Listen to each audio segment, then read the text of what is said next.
إذن أيها الأحبة taladu waxa weeyaan ilaahayna abuuray baa yaqaana naftani waxay ku islaaxayso isagaa abuuray isagaana garanaya waxay ku islaaxayso wixii ay ku islaaxaysayna rususha alla inoogu soo dhiibay rusushuna waxayna bareen inaynu rabbigeena caabudno qof bini aadam oo qumman oo toosan noqonno si aynu natiijada wanaagsan aakhiro u heli karno adduunkanna waxaa laynoo sheegay inuu imtixaan yahay wixii laynagu itixaamo inaynu ama ku sabirno ama ku mahadnaqno haddii caafimaad lagu siiyo inaad mahadnaqdid haddaad xanuunsatidna inaad sabirtid hadday noloshu sidaa noqoto way fududaanaysaa dhadhan iyo macaanna way yeelanaysaa waayo طumaaniinatu اlqalb qofku hadduu helo iyo ilaahay raalli ahaanshihiisa wax ka maqani ma jiraan walidalik baa culammadii waaweynaa rag ka mida ibraahim ibnu ladhab baa waxaa laga sheegay waxaa la yidhi jeex roodhiyo qallalan ayuu webiga furaad darsaday roodhi qallalan hadda qiyaas ayuu webiga darsaday markaasuu goostay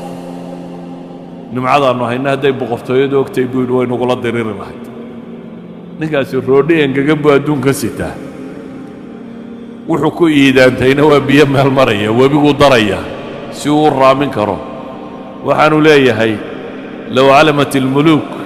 hadday ogaan lahaayeen boqorradu waxaannu nimco hayno way nugula dagaalami lahaayeen waayo ninkani طumaaniinatu اlqalbi buu hayay ilaahay buu rumeeyey caabuday ku kalsoonaaday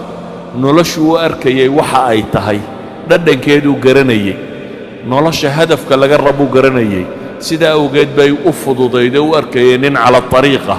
jidkii saxaha haya inuu yahay idan waxa kaa maqan maaha waxa qofka ka farxiyaaye waa waxa kugu jira iyo waxa aad dareemayso iyo sida aad u fakarayso iyo waxa hamiga ku haya kaas baa qofka ah waxa farxad geliya waxaan ku soo koobaya warka markaa in madaxweyne la noqdo guul maaha ee waa mas-uuliyaad la kororsaday in lacag badan la helaa guul maaha ee waa mas-uuliyaad la kororsaday in magac weyn la helaa guul maaha waa mas-uuliyaad la kororsaday laakiin ama madaxweyne ahaw ama taajir ahaw ama magac lahaw ama miskiin ahaw inaad ilaahay raalli gelisaabaa guula idan qof waliba wuu guulaysan karaa bimaa cindahu min imkaaniyaat buu ku guulaysan karaa waxaad haysataa intuu leeg yahay haddaad madaxweyne cadaalad iyo diin iyo akhlaaq iyo dhaqan iyo wanaag wada waad guulaysan kartaa alimaamu alcaadil toddobada jannada carshuraxmaan harsan ayuu ka mid yahay haddaad nin dhallinyaro oo dhowrsoonoo akhlaaq leh waad guulaysan kartaa shaabu nasha'a fii cibaadat illaah waad guulaysan kartaa haddaad qof yacnii mustawaha nololeed ee aad joogto guushu markaa kuma xidhna adduunka inta kaa soo gaadhay magac iyo maamuus iyo hantina guushu kuma xidhna waad kadeednaan kartaa adigoo madaxweyne ah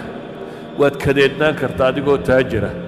waad kadeednaan kartaa adoo magac iyo maamuus leh waanaad kadeednaan kartaa adigoo faqiirah intaba kadeedku wuu la socon karaa guushuna way la socon kartaa idan guush iyo kadeedku ama guush iyo guuldarradu kuma xidhna waxa gacantaada ku jira iyo magac iyo maamuuska aad leedahay inta uu leegya kuma xidhna kaa kuma xidhna waxa uu ku xidhan yahay inta aad rabbigaa xidhiidh la leedahay inta aad nolosha macnaheeda fahmayso inta aad garanaysa maxaad u nooshahay qof hadduu maanta dhaqaaqo socdaal galo meel uu socdaana aanay jirin se uu yidhaahdo mar qudha nasan maayo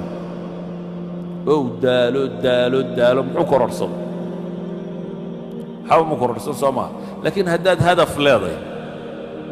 haddaad rabto inaad berbere gaadho waa hadaf la garanaya mar umaad gaadhi doontaa waa hadaf muxadada nolosha haddaad hadaf dhaba ka yeelan weydo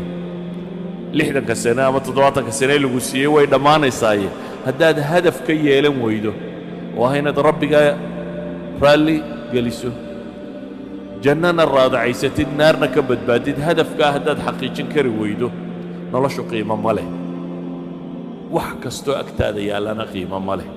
waad kadeedanta inta kadeedan baad ku jirtaa waxaa dhibtu inaga haysataa waxa weeyaan dadka mawaasiintii baa laga qalday wixii ay wax ku qiimayn lahaayeen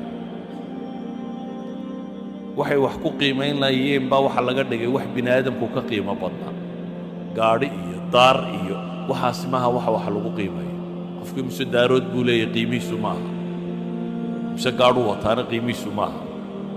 gaadhigu wataa noocuu yahayna qiimihiisu maaha qofku intuu rabbigii ku xidhan yahay u dhow yahay buu qiimihiisa dhabta ay yahay taasuun baana aakhiro marka la isugu yimaado wax anfacda adduunka inta la joogana kadeedka qofka ka bixisa ilaa adduunka adoo waxaystaad kadeedan tahay haddaanad deganayn marka sidee su-aasha meeshan ku qoran waxa weeyaan sidee loo gaadhaa guusha dhabta ah si fudud baa lagu gaadhaa dhammaantiinna waa gaadhi kartaa waa jidkii nebi maxamed ina raacdaan calayhi salaatu wasalaam dhammaantiin waa gaadhi kartaa dadka ha xamanin ha caayin ha maagin akhlaaqdaada hagaaji bini aadamka si fiican ula dhaqan waxaad ka xoog roontay waa cadaalad samee salaada iyo zakada iyo cibaadaadkaaga samee akhlaaqiyaadkaaga ku dhaqan waa in nin waliba awoodo in lacag u baahan maaha iyo magac iyo maamuus uma baahna waa in qof waliba awoodi karo idan waxaan rabaa inaan idin idhaahdo guusha dhabtaa sidee loo gaadhaa haddii la yidhi dadkoo dhammi waa gaadhi karaa nebi maxamedna wuxuu yidhi dadkoo dhan baa jannada gelaya ilaa man abaa mooyaane ninkii isagu diida mooyaane